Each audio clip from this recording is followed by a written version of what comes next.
Do you remember when we first met at that restaurant in Boston where you were working as a waitress? Yes, of course. At that time, I wasn't even looking for a new love interest. I had just recovered from my breakup with my last lover a few months ago and was fearful of being abused again. But then I realized you were yourself being abused by your own boss, and so I decided to help you. And I am so glad you did. To this day, I credit you with saving my life. You are still as incredibly beautiful as ever, Jessica. Maybe we should return to Boston and check out that old restaurant. I checked on the internet and it still exists. But it only serves seafood now.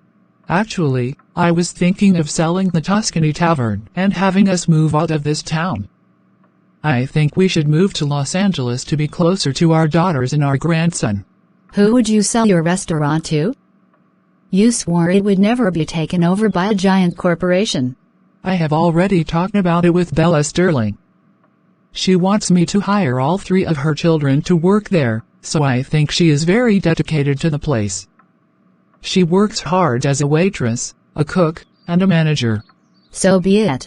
Sure, Debbie and I have an extra bedroom we are not using. We can give it to you. Great. It's about time we pulled up roots here and joined you in Los Angeles. Expect us to arrive by next month. I just hope it proves good for all of us.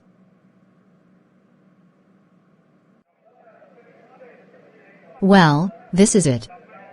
Are you ready? Of course. We both grew up in Boston, and it was more like Los Angeles than the tiny town we have left behind. I couldn't be happier about going to live with Carrie. Welcome, my mothers.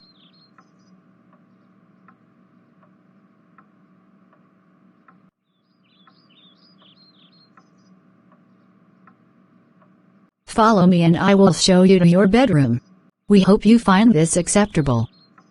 It hasn't been slept in since Richard left. I have no complaints.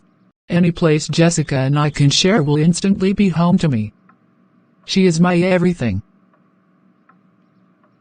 Did I ever tell you about how we met up with your father?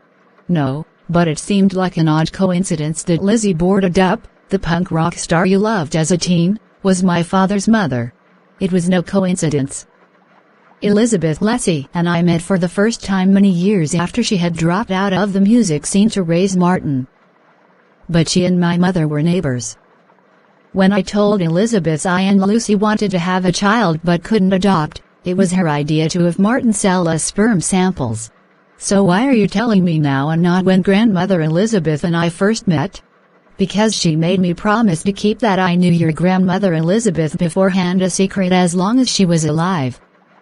Now that she has died, I feel free to tell you the truth. Your grandmother always loved you and wanted you to have a good life, even if she would never meet you. Thanks for finally telling me.